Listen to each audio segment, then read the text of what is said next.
Well, hello plant lovers. It is Matthew in Melbourne. Thank you for finding me here on the crowded world of YouTube orchid videos. Here I try to grow cold, cool, intermediate orchids here in Melbourne, Australia, generally outside, sometimes inside, but with no help from equipment, from greenhouses or grow lights or humidifiers, really just me and them struggling along to find our path to success together. So if that sounds like your kettle of fish, I post every week on a Friday, complete amateur, but my ramblings might help you in your orchid journey. So subscribe and join me every Friday. And this Friday, plant lovers, yes, we are outside because my Australian Dendrobium Delicatum is in full bloom, and it is probably the best blooming I've had for a long time for many reasons, which we'll go into. So I've decided it's a field trip. We're going to be outside because the plants are massive to look at this fabulous Australian Dendrobium and a couple of others to compare and contrast. Now, I have a playlist of Australian Dendrobium care, Australian orchid care, so I will link that. I've gone through this before, but all of these Australian Dendrobium types, so kingianum, Delicatum, speciosum, all take pretty similar conditions. They can take direct sun for at least half of the day. They can take direct sun for longer, but the leaves will get really burnt. And in fact, you can see a few of mine have got black spots on them. So the leaves will look terrible, but you'll still get amazing flowers. So you've got to decide where you sit on that aesthetic fence, but they will need direct sunlight, particularly in winter, to set the flowers. So it's now early spring and you can see covered in blossom. Literally every single cane has got one or two racemes of flowers from the tip of it, which is just wonderful. But those flowers were setting quite early winter. So the plant needs to get really strong light in winter to get the best flowering opportunity it can. So that's the first thing you've got to try and do, plant lovers, is give your plant enough light. So these Australian Dendrobiums are East Coast species, and they really traverse the length and breadth of the country just about. Dendrobium kingianum, perhaps the most grown. Dendrobium speciosum, I'll drop my picture in here, the most famous because it's incredible, commonly known as the Sydney rock orchid. And then there are others, and Delicatum is a natural hybrid between Dendrobium speciosum and Dendrobium kingianum. And it produces a plant that's, I think, more kingianum-like than speciosum, but it has much longer canes and much taller racemes of flowers than your average kingianum. And the most beautiful, beautiful fragrance, and this whole courtyard is full of the fragrance of this flower. So you can see that they're basically whitey cream with a little tinge of sort of pale lilac to the back of some of the petals. Generally a whitish flower though with just that hint of pink. A stunning thing, but as you can see, incredibly floriferous. All right, let us just consult our Bible of Australian books, which is Orchids of Australia by W.H. Nichols, just to have a little look at what he says about Delicatum, which is, it is a natural hybrid between Dendrobium kingianum and speciosum. It was first discovered at Spring Bluff near Toowoomba in Queensland in 1884. And Toowoomba is a relatively high altitude, beautiful town, but the climate there is amazing. So it gets really cold in winter. It doesn't freeze, but it's as chilly as it can get, really. Given that Queensland is largely tropical and subtropical, it's a very interesting place botanically too to grow things, because you can grow things in Toowoomba that you certainly can't grow in many other parts of Australia, and this orchid was found there, which gives you an idea that it is certainly a cold tolerant orchid. And it certainly thrives in Melbourne's conditions, so outside all year, getting rained on or not as the case may be, but certainly taking our winter nighttime minimums, which don't freeze and we don't get a frost, but we can get pretty close to 2, 3, 4, 5 degrees centigrade, which is sort of the highish 30s, lowish 40s Fahrenheit. So pretty tough, but not an orchid that's really going to like hot, humid conditions, interestingly. So it's very much a cooler, more temperate grower. Now, growth-wise, very much like every other Australian Dendrobium, really, you get quite largish canes. It's quite a dense mat-forming plant, quite vigorous. This has been in this pot, though, for now 5, 6 years. I've never repotted it, obviously. It's impossible to move, and it's very heavy. I've just moved, and this was a nightmare to move.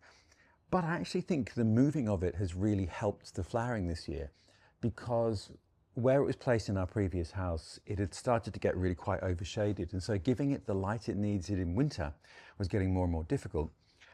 And as we were moving, I was thinning out things around it. So by accident this year got amazing light in winter, and I've moved it. Not often a good thing to do while a plant is in bud, but it didn't affect this at all. And then look, we have got literally the best flowering season I think I've ever had from this plant because it's so big now. And in many cases, there are 2 racemes from each cane. So yes, growth-wise, you get your canes. It then sort of has a slightly underground rhizome, which will produce many new growths. You'll get multiple growth points in a year. So the new growth will start coming out once the flowers are finished. So it is now early spring. The flowers are out. Peak time, really, for Australian Dendrobiums.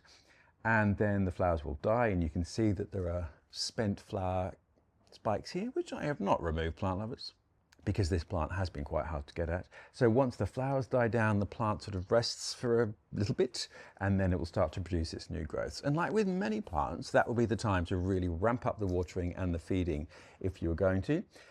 Now, I sometimes forget with this plant because it's so bulky and it was a bit out of the way in our previous house, but a little bit of slow release fertilizer sprinkled on the top and it will love you for it. Now in Melbourne, it can really deal with natural rain. In summer, I do water it a little bit more if it's been quite dry, but really they're quite tough orchids, but the flowers are stunning. Beautiful fragrance. Now it does only flower once a year. There are hybrids of Australian Dendrobiums which do flower multiply because one of the species ancestors, which is more tropical, flowers sporadically throughout the year, but Delicatum will only flower once in the year for you, like kingianum and speciosum. So quite a big plant for one briefish flowering, but look at the cloud of whitish lilac blooms. Unbelievable.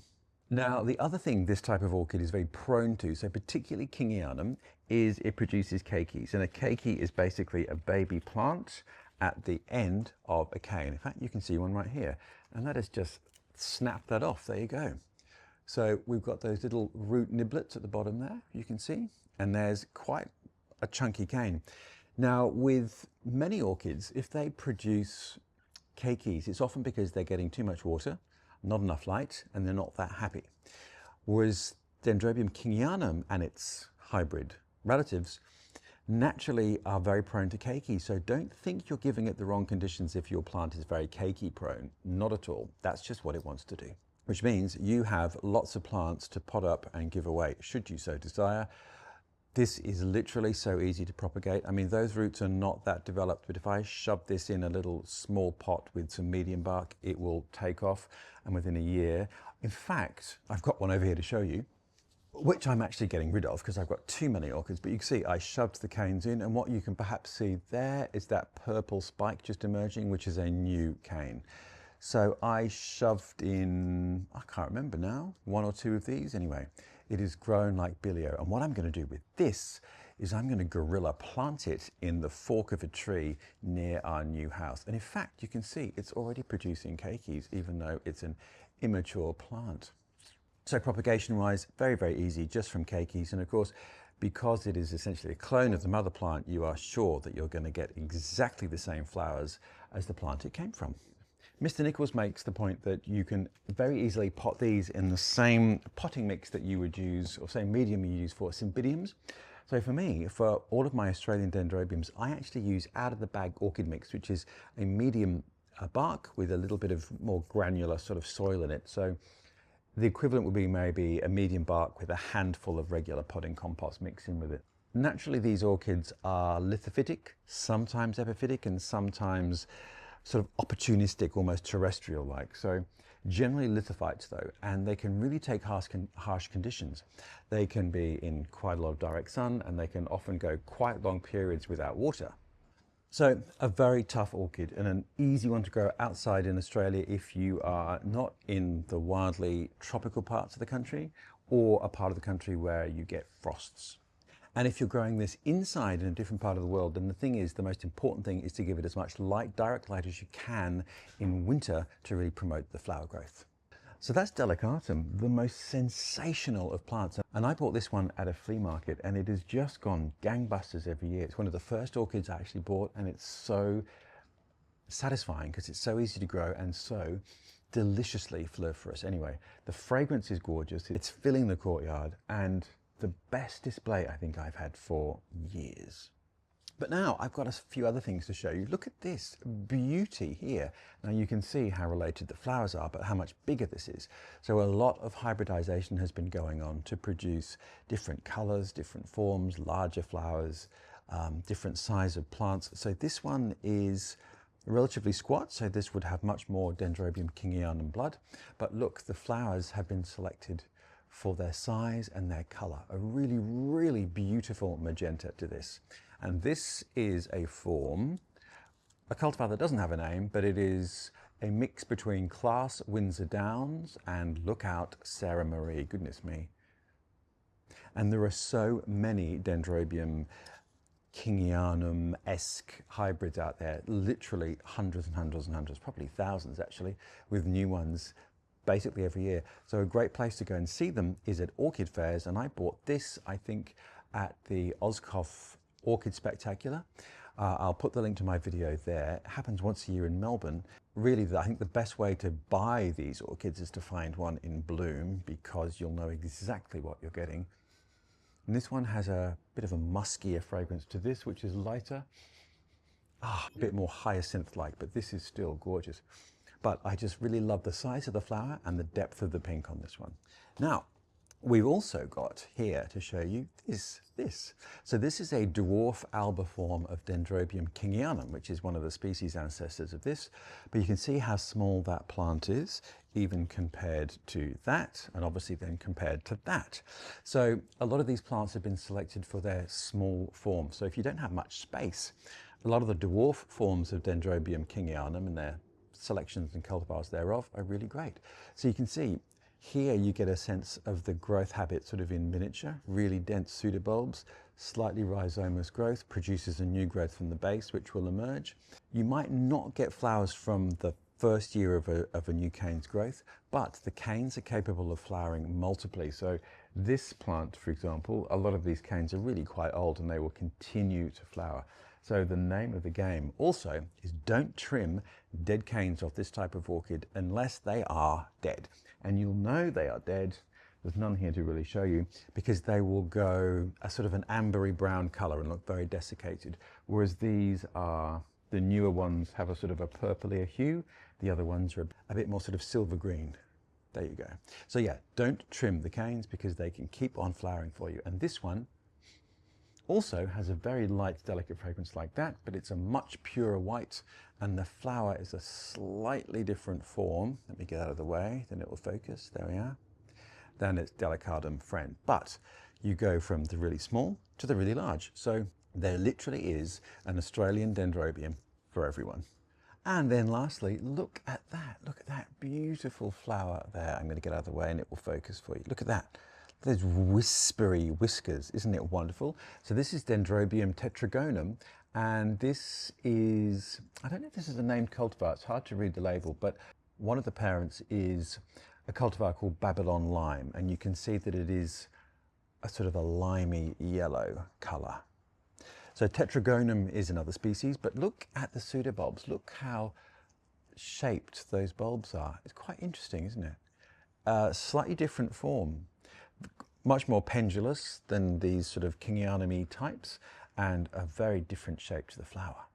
Now let's see what W.H. Nichols says about tetragonum, which is interesting. A very attractive and graceful species that is common in many coastal scrubs. It's also extremely variable both in flower size and colour, and as a result many forms have been named mostly based on individual plants rather than distinct populations from the field.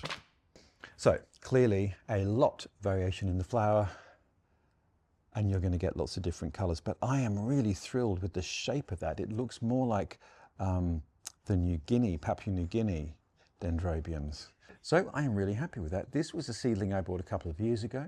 It's put on really great growth, but interestingly the new cane hasn't flowered. The flowers emerged on last year's cane, so hopefully this cane will flower. Now, talking of dead canes, this one, as you can see, actually you see it's floppy and it is beige and it's desiccated. This I can trim. Not quite sure what happened to that one, but it's not happy. So there we are. That is a cane that I will remove. So there we are, plant lovers. So all of these are basically getting the same care, the same watering, the same food. You lay off the food feeding in winter, you begin it really in spring. post flowers as the new growth start to emerge.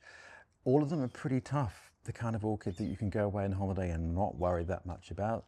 They can take direct sun, they love it and they need it, particularly in winter.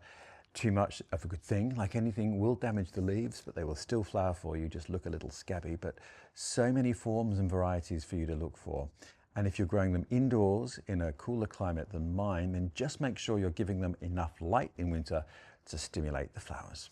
Other than that, a fantastic range of orchids. So I'll link my playlist. I've got a film about repotting. I have a film about speciosum, which is amazing. So anything you could possibly want to know about Australian Dendrobiums is in that list. So plant lovers, I am now signing off from my courtyard filled with the heady fragrance of Dendrobium delicatum. Now, I hope all's well wherever you are. If you want to know what I'm doing next week, you'll have to hit subscribe because I post every week on a Friday. So to find out my amateur ramblings, just do that. But I hope all is well in your world. Your orchids are doing what they should. And I look forward to seeing you next week.